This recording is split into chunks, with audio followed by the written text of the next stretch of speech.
का बाल लहरावती रे, ये बिल्कुल सावन की घटा की तरह। डुगिया हमारी खातिर कैसन रही रे? एकदम मंगता बाबा न हुआ का, जहाँ देखला मुहे मुँह मारे लगला। अरे वो नौकरानी हुए। नौकरानी? हाँ। और इतना सुंदर। सुन लिया, और जवान आम के पेड़ के बगल में खेत बा, उमे पानी फटाफट पटवाओ जल्दी। हाँ, और जल्दी जल्दी जा, आगे रिपोर्ट दिखा। समझे? समझ गए चाचा जी प्रणाम। खुश रहा, खुश रहा। तो क्या पहचानी ना बेटा? चाचा जी हमार नाम राहुल सिंह है, घर चंदोली है, सूरज के दोस्त है यहाँ। अच्छा अच्छा अच्छा, बैठा बैठा बैठा, खड़ा कहाँ है बड़ा, बैठा। अरे पारो, पानी ले आवा, देखा मेहमान आयल बाड़े। और बेटा जी, घर में सब ठीक ठाक बा ना? जी।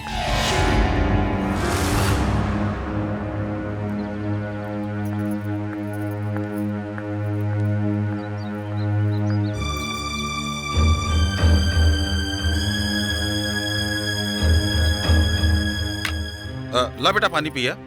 पारो फटाफट चाय रख दिया। हाँ, और सूरज के भेज दे। जी बाबू। अंकल एको बात पूछी? हाँ हाँ पूछा।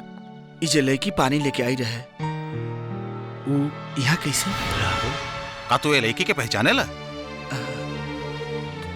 थोड़ा बहुत। वो लड़की ये घर का नौकरानी है। नौकरानी? लेकिन अरे राहुल, सूरज तू हमारा घर कैसे? बस तोरा से मिले आ गए नहीं। अरे भाई। और कैसे बड़ा तू? अच्छा तो लोग बतियावा, हम आवता नहीं। जी बाबूजी। अरे सुखिया, ए सुखिया।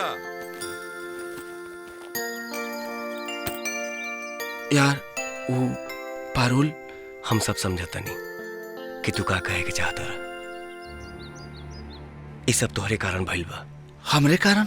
और का, तू लोग तो उस दिन बारात वापस लेके चल गईला, बाकी ना सोचला कि वो लड़की के ऊपर का बीतल हुई। वो बेचारी फांसी लगा के मरे जात रहे, ओके हम ही बचौली। और फिर हालात कुछ ऐसा बनल कि हमरा पारुल से बियाह करे के पड़ल। लेकिन तू उनका नौकरानी बना के कहे रखले बड़ा?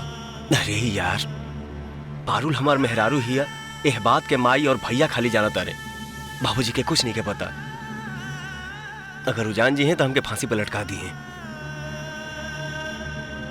बकीर वक्त आवे पे बाबूजी के हम सब सच बता दे। आई एम सॉरी यार, हमारा कारण तोनी के दुख झेले के पड़ता।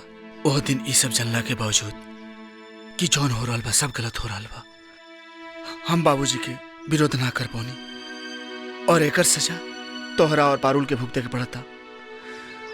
हमरा के माफ कर दे दोस्त, हम तार गुनाहगार बने। अरे ठीक है यार, अभी सब मत सोचा। सूरज, हम पारुल के भी गुनाहगार बने, हम का से माफी मांगल चाहता नहीं। पारुल, पहचान लो इनके? पारुल, हम तार अपराधी हैं। हम अपना बाबूजी के लालच के शिकार हो गए नहीं। बाकी हम ऐसा ना है। हम तो बहुत बड़ बदनसीब बने। खैर, हमरा के तू माफ कर देबो तो हमरा दिल से बहुत बड़ बोझ उतर जाए। माफ कर दे हमरा के। ये का हो रहा बा? बाबूजी, बाबूजी, ये को हम अचानक देखनी है। कैसा ना चल रे? वो जवान सूरज भैया के दोस्त बाड़े नु, पारो से हाथ ही जोड़े के माफी मांगत रहलन। ई देख के तो हम हैरान हो गए।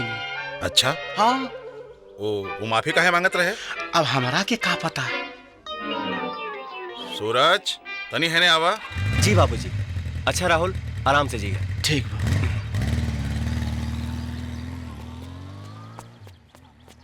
वो तोहार जवन दोस्त आयल रहे, वो पारो से माफी काहे मांगत रहे?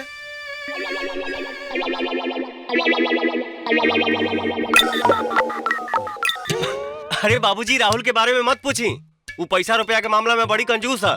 सूरज, हम पूछतानी वो पारो से माफी काहे मांगत रहे?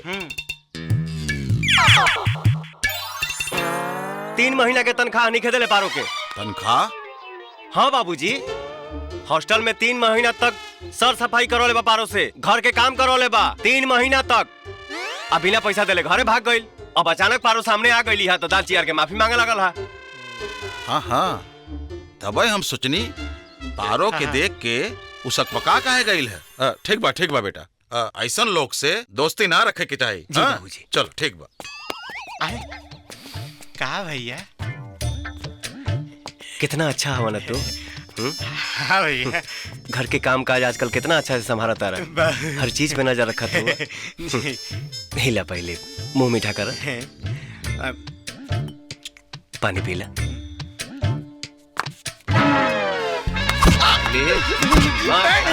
बड़े सामान कभी आई तक कभी आओ तक कभी हेले तक कभी होने। अरे साला भाग साला घटिया।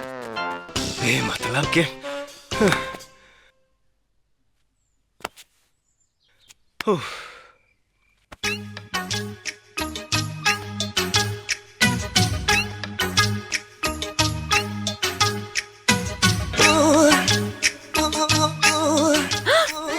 इतना रात के रहो यहाँ, केहू देख ली तो गड़बड़ हो जाए।